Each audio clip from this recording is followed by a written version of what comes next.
जिनके वैराग्य के बारे में जानने के लिए उत्सुक है हम सब, तो आइए जानते हैं मुमुक्षु श्वेता बहन के वैराग्य की कहानी खुद उन्हीं के जुबानी इस इंटरव्यू के थ्रू।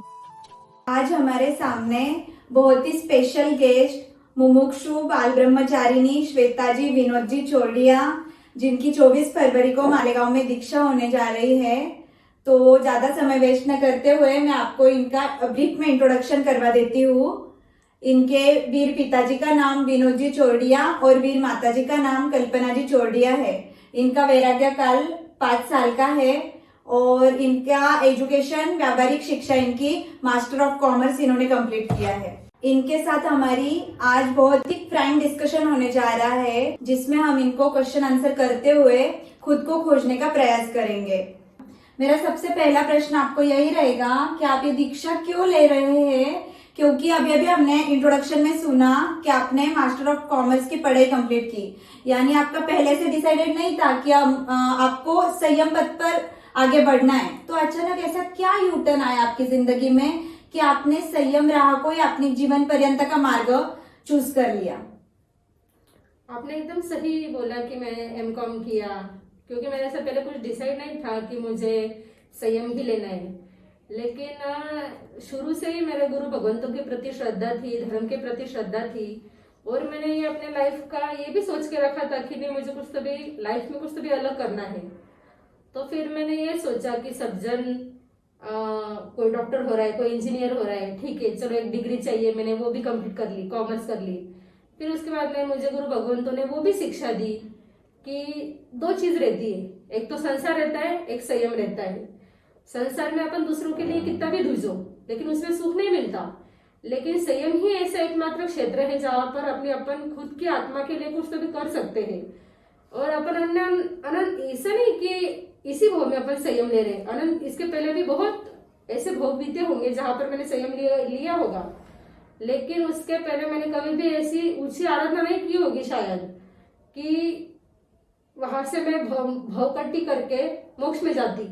लेकिन गुरु भगवंतों ने, पूज्य गुरुदेव ने, पूज्य गुरुजी महाराज ने मेरे ऊपर बहुत कृपा कराई, जो मुझे संसार का असली स्वरूप दिखाया, स्वयं का राजमार्ग दिखाया और कहा कि यदि मोक्ष को प्राप्त करना है, सब जन कहते हैं कि मुझे मोक्ष में जाना है, लेकिन यदि अपन मोक्ष प्राप्ति की इच्छा करते हो तो वैसा काम नहीं करना पड़ेगा। जैसे अपने को सीए होना है तो अपन उसके लिए कॉमर्स करते हैं, मैथमेटिक्स पढ़ते हैं, यानी अपने को अपना जो गोल होता है उसके हिसाब से अपन पढ़ाई करते हैं। फिर मैंने सोचा कि अपने को तो मोक्ष में जाना है, फिर मोक्ष में जाने के लिए अपने को क्या करना चाहिए, संयम तो लेना ही पड़ेगा। फिर मैंने सोचा कि चलो डिग्री भी आ गई, अब खुद की लाइफ के लिए कुछ तो भी करना है। फिर मेरे मम्मी ने मुझे एक बार बोला था कि तू थोड़ा सा मालेगांव रहकर आ। तो घर में सबने अपोज किया था मम्मी को कि नहीं मालेगांव तो नहीं भेजना, क्योंकि मालेगांव जाएगी तो ये दीक्षा लेगी। तो फिर मेरी मम्मी ने वो भी कहा कि जरूरी नहीं कि मालेगांव जाएगी तो दीक्षा ही लेगी, बहुत सी ऐसी लड़कियां रहती है जो सिर्फ शिक्षा लेने के लिए, अपना जीवन ऊंचा बनाने के लिए मालेगांव जाती है, गुरु भगवंतों की सेवा में रहती है। तो फिर मैंने ये भी सोचा कि चलो अपन वहां पे जाएंगे तो जीवन ऊंचा उठेगा। वो दीक्षा आनी नहीं आनी, वो अंतराय टूटेगी, चारित्र मोनिया कर्म का जब कट होगा, कर्म कट होगा तभी अपने को दीक्षा आएगी। तो फिर अपन ट्राई करने को कुछ हर्ज नहीं है। तो फिर मैंने ट्राई किया, मम्मी की भी इच्छा थी, खुद की इच्छा थी, गुरु भगवंतों की प्रेरणा थी, तो फिर मैंने ट्राई किया। फिर मुझे सच में लगा कि सच में अपन इतने सालों तक बहुत टाइम पास किया, एमकॉम भी कंप्लीट कर लिया, लेकिन उसके बाद में बहुत से ऐसे जन रहते हैं कि डिग्री प्राप्त करने के बाद भी उसका कुछ यूज नहीं होता है। और एक संयम ही ऐसा है कि जो अपन आयुष्य पूरा करने के बाद भोग हो तक आगे तक चलता है। लेकिन कॉमर्स अगर मैं एमकॉम में भी अगर इन फ्यूचर में जॉब भी लग जाता है, लेकिन वो मरने के बाद तो साथ में नहीं लेकर जाते ना उसको डिग्री को। वैसे संयम ही एकमात्र ऐसा क्षेत्र था जो मरने के बाद अपन साथ में लेकर जाते हैं और आत्मकल्याण भी कर सकते हैं, मोक्ष भी प्राप्त हो सकती है, सब चीजें थी। तो फिर मैंने सोचा कि नहीं, कष्ट तो आने वाले हैं, ये भी पक्का है कि कष्ट तो आएंगे ही, लेकिन अगर कुछ प्राप्त करना है तो थोड़ा सा सहन भी करना पड़ेगा। तो फिर मैंने यह पक्का कर लिया, कुछ भी हो जाए मैं तो संयम लेकर ही रहूंगी। बहुत जनों ने मुझे ये भी बोला कि संयम तुझे ऐसा लगता होगा कि बहुत इजी है, अपन जहां बैठे वहां पे तुझे आहार पानी मिल जाएगा, कष्ट तो सबको आते ऐसे बोलते ना कि सब कुछ बैठे बैठे मिल जाएगा, किसी को भी नहीं मिलता।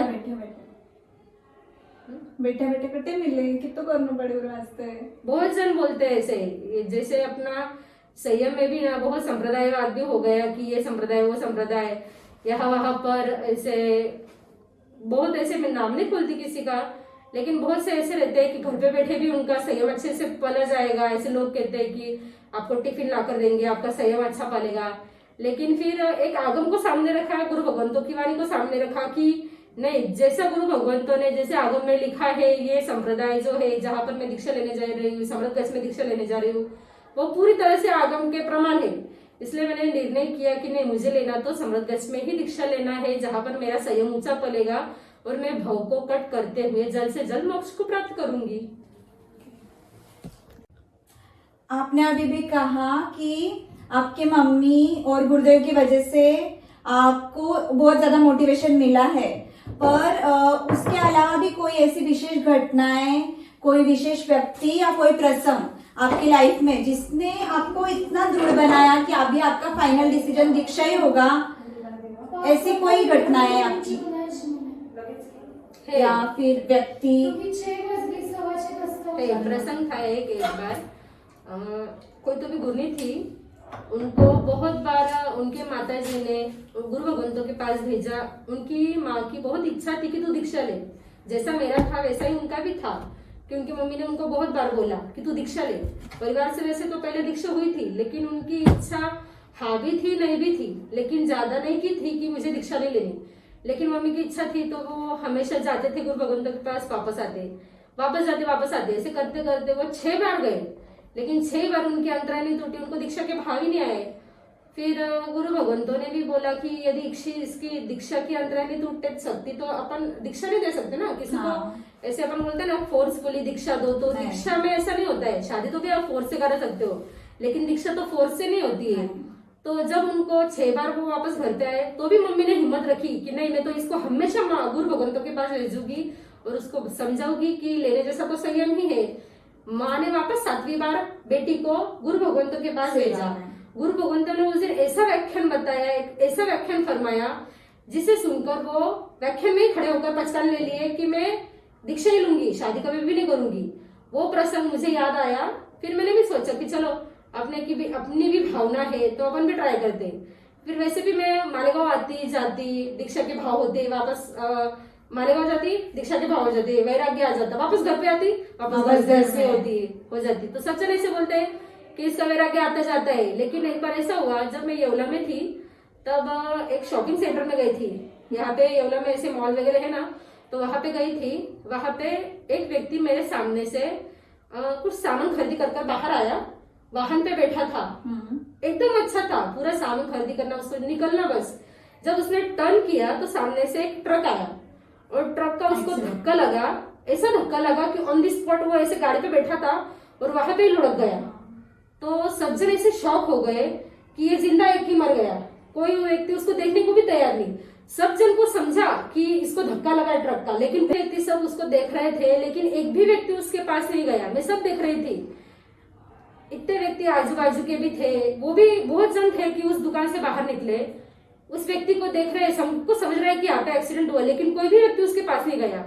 और मैं भी कितना भी करो, लेकिन लेडीज जो रहती ना, तो इस बातों में इंक्लूड भी नहीं हो सकती। यदि साथ में कोई जेंट्स रहे तो उसको बोल भी सकती है। तो मैंने वो देखा कि फिर थोड़ी सी आगे गई, हिम्मत की, थोड़ी सी आगे भी गई, फिर देखा कि ये व्यक्ति ऑन द स्पॉट गया।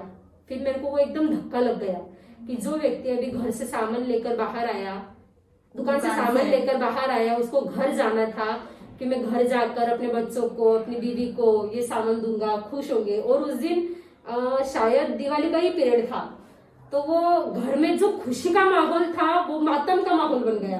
तो वो घटना जो थी मेरे एकदम दिल और दिमाग में छा गई कि नहीं, सच में व्यक्ति का कुछ भरोसा नहीं। मैं आज अभी हूँ, लेकिन अभी बाहर जाऊंगी तो मेरा क्या होगा, कोई भी नहीं बोल सकता अपना कि क्या होगा। इसलिए वो प्रसंग मेरे इतने दिल, यानी अभी भी इतने मन में आता है। बहुत बार सोचती हूँ कि सच में मनुष्य भाव का कुछ भी भरोसा नहीं है। तो वही प्रसंग याद आया, वही प्रसंग को लेकर मुझे प्रेरणा मिली कि सच में अगर कुछ करना है मनुष्य जन्म के लिए तो अभी करो। व्यक्ति का कोई भरोसा नहीं। अपन बोलते हैं कि आज नहीं देखेंगे, जब मैं जवान हो जाऊंगी, बूढ़ा हो जाऊंगा, तब मेरे बच्चे संभाल लेंगे, फिर बाद में दीक्षा लूंगा। उस व्यक्ति का जब मैंने देखा कि उस व्यक्ति का कुछ भरोसा नहीं रहा, वैसा अपना भी कुछ भरोसा नहीं है। कोई भी गारंटी नहीं दे सकता कि मैं 100 साल तक जीऊंगा, 80 साल तक जीऊंगा। इसलिए वही प्रसंग मुझे याद आता है और फिर मैंने पक्का डिसीजन ले लिया कि मुझे संयम लेना है। अभी आपने आपका फाइनल डिसीजन मतलब दीक्षा लेना है, ये तो फिक्स हो गया। तो हम नॉर्मल संसार के क्षेत्र में भी देखते हैं, जब भी हम कुछ ना कुछ गोल डिसाइड करते हैं, अपना लक्ष्य रखते हैं, तब हम मतलब वो लक्ष्य पूरा होने तक कुछ ना कुछ प्रतिज्ञा रिजोल्यूशन लेते हैं। तो क्या आपने भी आपका मतलब जब तक आज्ञा पत्र नहीं होता तब तक मैं कुछ ना कुछ ऐसा करूंगी, ऐसे कुछ संकल्प आपने लिए थे? मुझे कुछ अंतराय थी नहीं, क्योंकि घर से तो फुल सपोर्ट था, गुरु भगवंतों की भी प्रेरणा थी। तो मुझे ऐसे कुछ लगा ही नहीं कि नहीं मुझे जब तक मेरी आज्ञा पत्र नहीं होती तब तक मुझे ये नहीं करना है, वो नहीं करना है। जैसे वो जन करता है कि नहीं मैंने ये छोड़ दिया, वो चीज छोड़ दिया, तो मैंने वैसे कुछ भी नहीं किया। मतलब घर से आपको पूरा सपोर्ट था? पूरा सपोर्ट था, सिर्फ वो राह देख रहे थे कि कब ये मन से हाँ बोले और कब हम इसकी दीक्षा खोले। सबका ऐसा कोई भी एक भी पर्सन नहीं था जो मतलब अगेंस्ट था आपके दीक्षा के लिए? हाँ, थोड़ा सा दादा सा वगैरह थे, दादा सा वगैरह सिर्फ दादा सा ही थे कि उनकी इच्छा थी कि जब तक मैं हूं तब तक तू दीक्षा नहीं ले, क्योंकि मोह था। और कुछ नहीं, मैंने थोड़ा सा बोला कि कुछ नहीं, आपके सामने मेरी दीक्षा हो जाएगी तो आपको भी गर्व होगा, हाँ मेरे पोती मारा सा दीक्षा है, तो इसलिए फिर वो भी तो थोड़ा सा उठा लेकिन मान गए। तो आपने कहा कि आपको कुछ भी चैलेंजेस फेस नहीं करने पड़े, आपको इजीली घर वालों की परमिशन मतलब पूरा सपोर्ट था। तो जब आपकी दीक्षा खुल गई तब आपके घर वालों के क्या रिएक्शंस थे उसके बारे में? जिस दिन हमारी दीक्षा खुली उस दिन गुरुदेव ने हमको बताया, जिस दिन हमारी दीक्षा खुली थी उस दिन गुरुदेव ने हमें बताया था कि आज दीक्षा खुल गई है आपकी। हमको उस दिन डेट भी पता चल गई थी कि दीक्षा की डेट क्या है। तो गुरुदेव ने हमको बोला था कि आज घर पे कोई भी नहीं बताएगा कि हमारी दीक्षा खुल गई है और ये तारीख को हमारी दीक्षा है। उस दिन हमने वहां पे ही रहकर सब बहनों ने बहुत एंजॉय किया। एंजॉय यानी ऐसे मस्ती वगैरह तो नहीं करते ना, लेकिन जो बोलता है ना कि जब संयम की डेट खुल जाती है तो आंतरिक जो खुशी रहती है वो खुशी हमने बहुत मनाई वहां पे। हाँ, किस तरह से मतलब सेलिब्रेट कैसे किया आपने उस खुशी को? उस दिन हमको घर परिवार में तो बोलना ही नहीं था कि दीक्षा की डेट खुल गई है करके, हमारी दीक्षा की डेट खुल गई है। तो फिर हमने उस दिन यानी श्री संघ वालों ने, मालेगांव श्री संघ को जब पता चली कि 9 बहनों की दीक्षा खुल गई थी उस दिन, तो फिर संघ वालों ने बहुत वहां पे भावा की, इतना उत्साह था, उत्साह का वातावरण था वहां पे, जोश था। तो दिन भर लगभग भावा चली, गुरुदेव की सेवा हुई, गुरु जी महाराज की सेवा हुई, फिर पूरा दिन ऐसे ही व्यतीत हुआ। फिर दूसरे दिन जब सुबह हुई तब सबको एक्साइटमेंट थी कि हाँ आज वो दिन है जब अपन अपने माता पिता को, जिनकी इच्छा थी कि अपने बेटी को दीक्षा देनी, क्योंकि हर माता पिता की शायद दीक्षा तो देने की भावना तो रहती है कि अपनी बेटी ने दीक्षा लेनी चाहिए, तो उनकी भावना आज सफल हो गई। आज हमारी दीक्षा खुल गई। तो आज हमने पूरा इतना उत्साह था उस दिन, यानी मैं बता भी नहीं सकती, बहुत खुशी थी पूरे घर में हमारे। तो मैंने जब ये बात मेरे पापा को बोली तो वो जब फोन किया तो वो एकदम शॉक हो गई कि सच में तुम्हारी 24 तारीख को दीक्षा खुल गई? तो मैंने बोला हाँ। तो बोले नहीं शायद कुछ तो भी गलत सुना होगा। बोले मैं कि नहीं पापा सच में हमारी 24 फरवरी को दीक्षा खुल गई। तो वो बहुत खुश हुए। तो फिर उनको बोला कि अभी ना व्याख्यान में डिक्लेयर होने वाला है, तो यदि आपको पॉसिबल होगा तो फिर आप मालेगांव पधार जाओ, आपके गुरुदेव के दर्शन भी हो जाएंगे और आज व्याख्यान में डिक्लेयर करने वाले हैं तो माता पिता भी रहेंगे करके। तो फिर वो बोले कि ठीक है। बोले फिर वो मुझे ऐसे कुछ पक्का आऊंगा, कौन आएगा क्या होगा ऐसा बात ही नहीं। फिर वो व्याख्यान में पापा और दोनों अंकल आए, उनको देखकर मैं एकदम शॉक हो गई कि हाँ चलो आए। और उनको भी मेरे को देखकर इतनी खुशी हुई क्योंकि दीक्षा खुलने के बाद जो बेटी के साथ में जो रिलेशन होता है वो कुछ अलग ही होता है। यानी बाप का और बेटी का रिलेशन तो ऐसे अलग ही होता है, लेकिन दीक्षा के पहले जो थी मैं उनकी बेटी थी, आज भी बेटी हूँ, लेकिन दीक्षा खुलने के बाद जो रिलेशन होता है वो बहुत कम टाइम का रहता है और बहुत सी यादें, बहुत सा अपन जो टाइम स्पेंड करते हैं ना, कहते हैं सब जन की सबसे बड़ी माँ होती है। मैं तो बोलती हूँ कि माँ सच में सबसे बड़ी होती है, लेकिन पिता का उससे बहुत ज्यादा सपोर्ट पिता का होता है। वो ऐसे डायरेक्ट है ना, ऐसे स्क्रीन पे नहीं आते, लेकिन बैक सपोर्ट रहते हैं। वो मेरे पापा थे, उन्होंने कभी ऐसे नहीं बोला होगा कि तू दीक्षा भी लेना, लेकिन उन्होंने कभी भी ऐसे मना भी नहीं किया। और जो मुझे पसंद था मम्मी ने कभी शायद मना भी किया होगा कि तुझे ये नहीं खाना, वो नहीं खाना, तुझे खाने का बहुत शौक है, तुझे सब ये आइटम चाहिए, वो आइटम चाहिए। लेकिन मेरे पापा को सब मालूम था कि इसको क्या भाता है। वो हमेशा जब भी जाते ना, हाँ श्वेता को ये पसंद है, ये लेकर जाना। हमेशा कुछ ना कुछ मुझे जो पसंद है मेरे लिए खाना रहो, कुछ आइसक्रीम वगैरह रहो, फ्रूट्स रहो। और जब मेरे सचित के बचकान थे ना, तब मेरे पापा ने बहुत मालूम था उनको कि इसके सचित के बचकान है। तब कुछ भी सचित नहीं आए थे। 1 साल का तब पूरा सचित टैग का पीरियड था। जब 1 साल पूरा हुआ, हमारे घर में जो जो मार्केट में फ्रूट थे वो सब फ्रूट घर पे आ गए थे, सब फ्रूट घर पे अवेलेबल थे। तो यानी इतनी खुशी रहती ना पापा को, तो वो खुशी उस दिन उनकी झलक रही थी। उनको रोना भी आ रहा था कि आज मेरी बेटी की दीक्षा खुल गई। तो बहुत कम टाइम है, लेकिन खुशी भी थी, लेकिन रोना भी बहुत था। तो उस दिन वो आए, फिर उनका वहां पे यानी एकदम ऐसा था कि आज ही चल बोले तू हमारे साथ में, बोले येवला में। तो फिर हमने बोला कि नहीं, अभी तो 2-4 दिन रहने दो, गुरुदेव की सेवा वगैरह चलेंगी, फिर बाद में आएंगे। तो फिर उन्होंने भी बहुत सपोर्ट किया, वहां पे रखा हमें दीक्षा खुलने की बात भी। तो फिर हमने 2-4 दिन तक और भाव वगैरह की, पूरा उत्साह का माहौल वगैरह हुआ। जिस दिन भैया मुझे मालेगांव से लेने आया था येवला के लिए, तो मुझे लगा हाँ ठीक है, अपनी दीक्षा खुल गई और अपने को घर जाना है, भैया आए लेने। तो फिर हम दोनों वहां से निकले।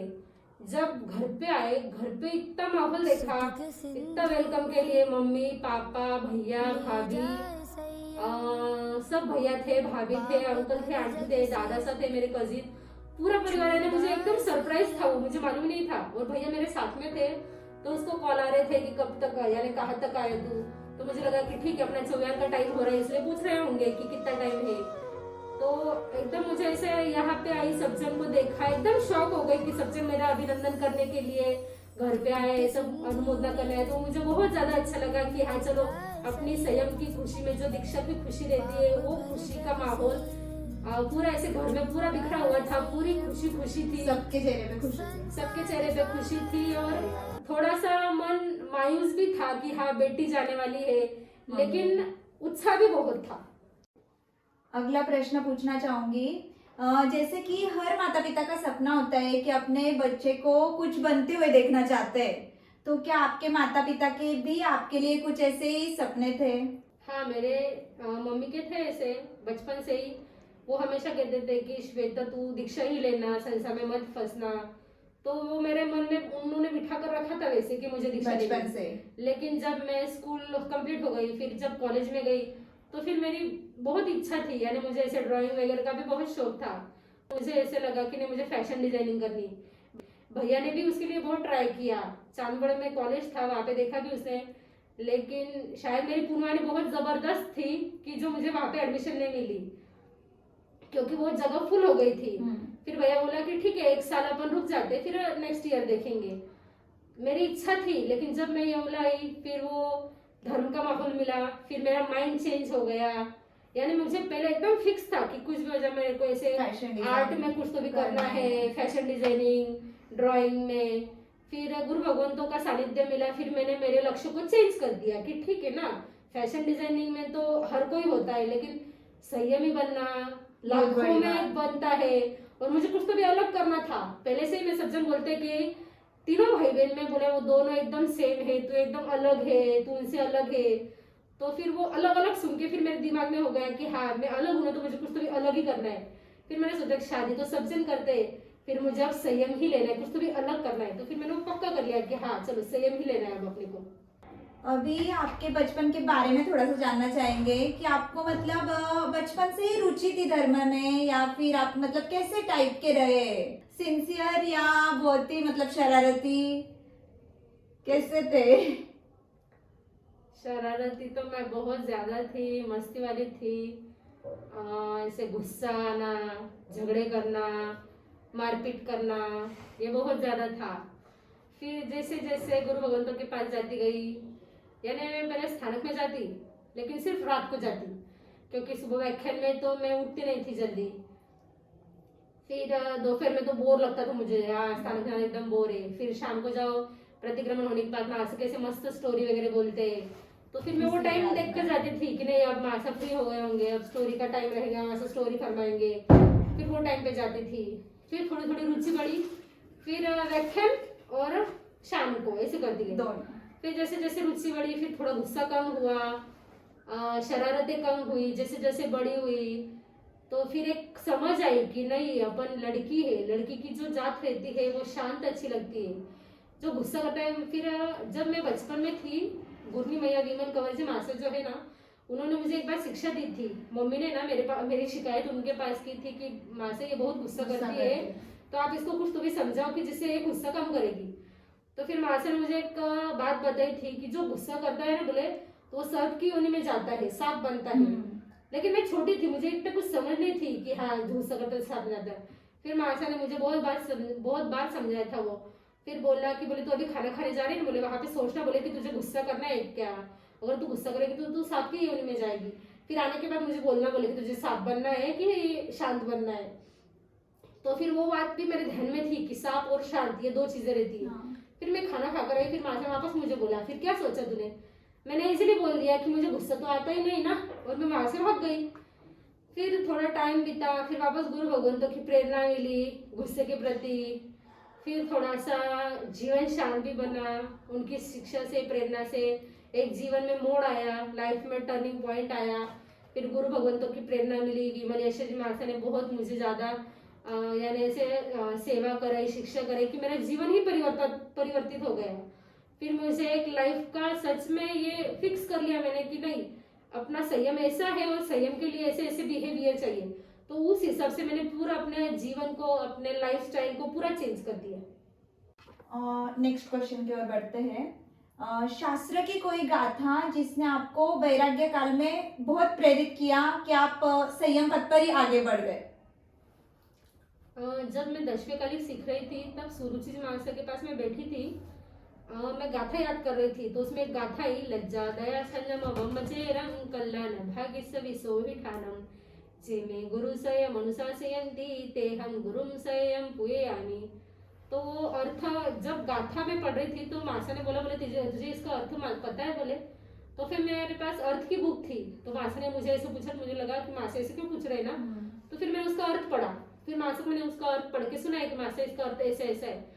तो फिर मासा ने मुझे बोला कि बोले ये गाथा तेरे को कैसी लगी? तो मैंने बोला कि मुझे तो बहुत अच्छी लगी, क्योंकि उसके भाव बहुत अच्छे हैं। तो फिर मासा ने बोला कि जो ये भाव है ना, ये हमेशा तुझे टिकाए रखना है। तो फिर मैंने उसका और चिंतन किया, फिर उसको घोटती गई, उस गाथा को इतना घोटा, फिर उसको एक एक शब्द के ऊपर चिंतन आया।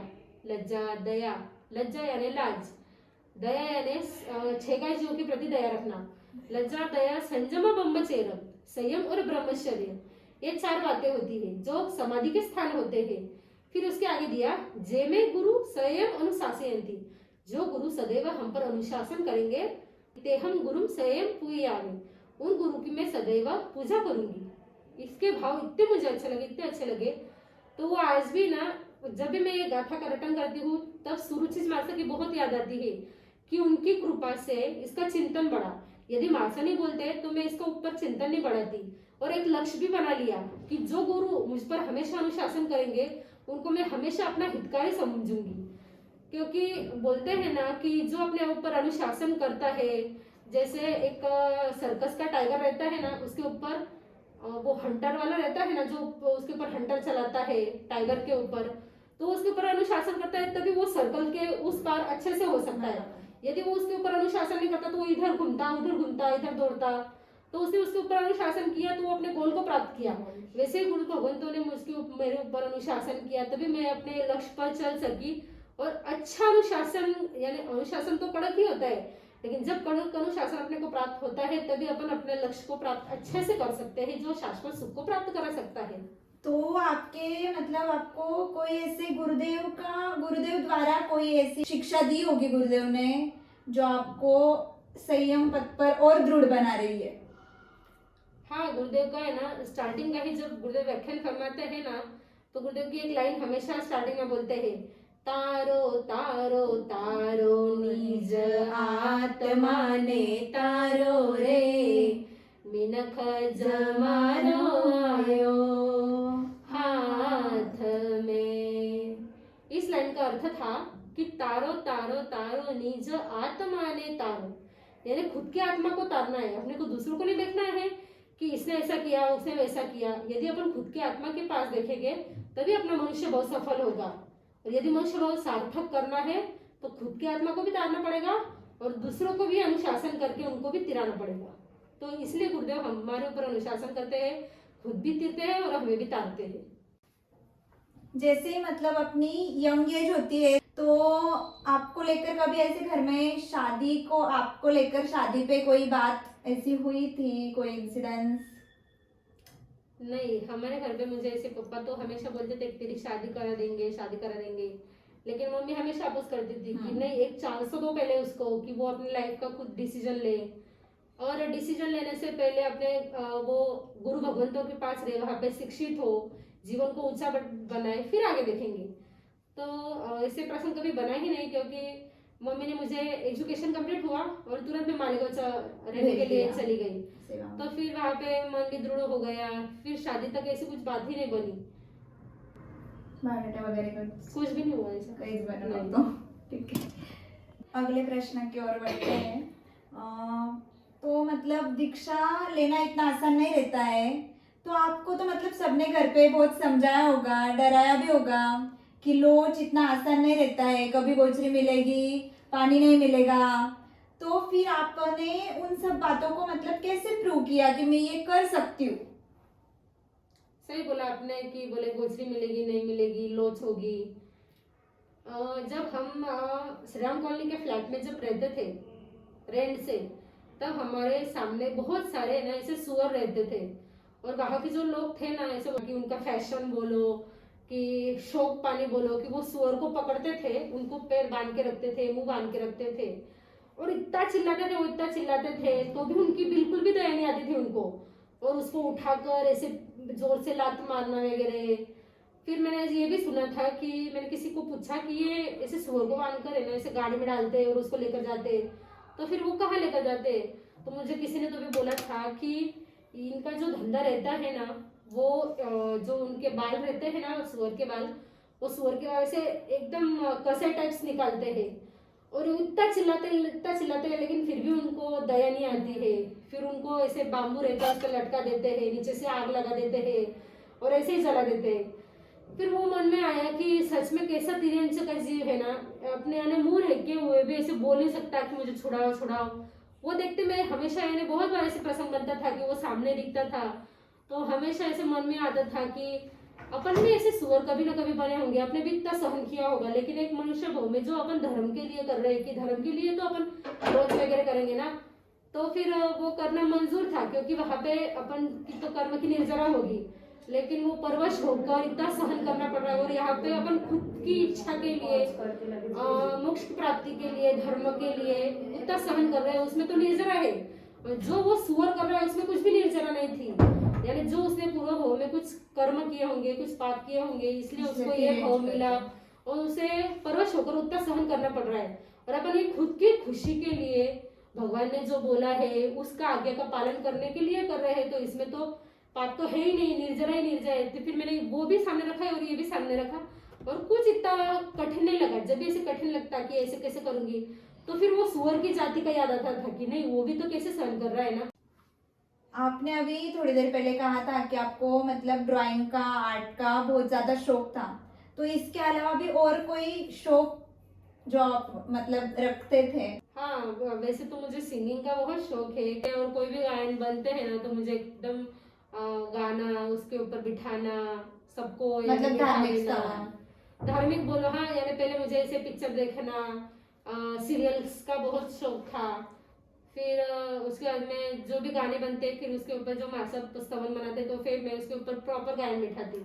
और हर एक चीज ऐसे मुझे यानी ऐसे शौक, यानी कौन सा शौक है आर्ट का है, ऐसे ऐसे मेरा हर एक चीज में मुझे परफेक्ट चाहिए, प्रॉपर चाहिए। तो ये मुझे अच्छा लगता है कि जैसी की वैसी होनी चाहिए। तो आपने अभी अभी कहा कि आपको सीरियल देखना भी बहुत पसंद था, तो मतलब ऐसे इतने सारे शौक आप रखते थे, तो आपको अभी ऐसा नहीं लगता कि अभी आपके मन में ऐसी इच्छा नहीं आती क्या कि मेरे को टीवी देखना है, या वो सब चीजें जो पहले आप करते थे? नहीं होती, क्योंकि जब व्यक्ति की इच्छा मर जाती है ना, जैसे व्यक्ति मरने के बाद वापस उठता है क्या, चल पाता है? नहीं, वैसे ही इच्छा मरने के बाद वापस इच्छा होती ही नहीं, वापस इच्छा जीवन तो होती नहीं, जीती नहीं, यानी अभी कोई इच्छा ही नहीं कोई आपकी? भी इच्छा नहीं। अब एक ही इच्छा है, संयम पे टॉप देना, एक ही इच्छा है कि जो मैं संयम को ग्रहण कर रही हूँ उसको एकदम टॉप दूंगी, जैसा भगवान ने बताया है वैसा का वैसा आचरण करूंगी, और जिस श्रद्धा समर्पणता से आप संयम लेने संयम जा रही ग्रहण हूँ, करने वाले हैं उसी उसी से श्रद्धा समर्पणता से आगे मैं आगे से आगे बढ़ूंगी। यंगस्टर्स के लिए और उनके पेरेंट्स के लिए कुछ मैसेज देना चाहेंगे इस इंटरव्यू के थ्रू? मुझे सबको, सब माता को यही कहना है कि यदि आप उनको सपोर्ट करोगे और यदि आप उनको आगे भेजोगे तो वो कुछ तो भी कर पाएगी। और अभी ये जनरेशन ऐसा है ना कि यहाँ पे कुछ तो भी खुद के लिए तो थोड़ा सा तो करना ही चाहिए, क्योंकि इतना बिजी शेड्यूल है तो उसमें दिन भर टीवी, टाइम पास, मोबाइल, तो 1 घंटा तो भी सबने निकालना चाहिए। और धर्म के लिए, समाज सेवा के लिए कहो, खुद के आत्मकल्याण के लिए कहो, किसी को गायन का शौक है तो वो सीखो, गुरु भगवंतों की सेवा में बैठना है तो वो सीखो। तो सबको मुझे यही मैसेज देना है कि सब जन पुढाकार लेकर आगे आकर, अपना ही धर्म है, किसी को ऐसे बोलना नहीं चाहिए ना कि तू आएगी तो फिर मैं आऊंगी, वो नहीं आती फिर मैं क्यों आऊँ। तो मुझे यही कहना है कि अपना है और अपने को खुद को आना है। अपन खुद आएंगे ना तो दूसरा भी खुद आकर उसमें इंक्लूड होगा, ऐसे ही आगे से आगे बढ़ते जाएंगे। इतने ऊंचे भाव है जो आप इतने अच्छे राजमार्ग संयम पथ पे जा रही हो, जिस भाव के साथ आप ये संयम अभी ग्रहण करने वाली हो, वही दृढ़ता आपको आगे भी हमेशा मिलती रहे और आपको आपका लक्ष्य हासिल हो, यही शुभ भावना करते हैं।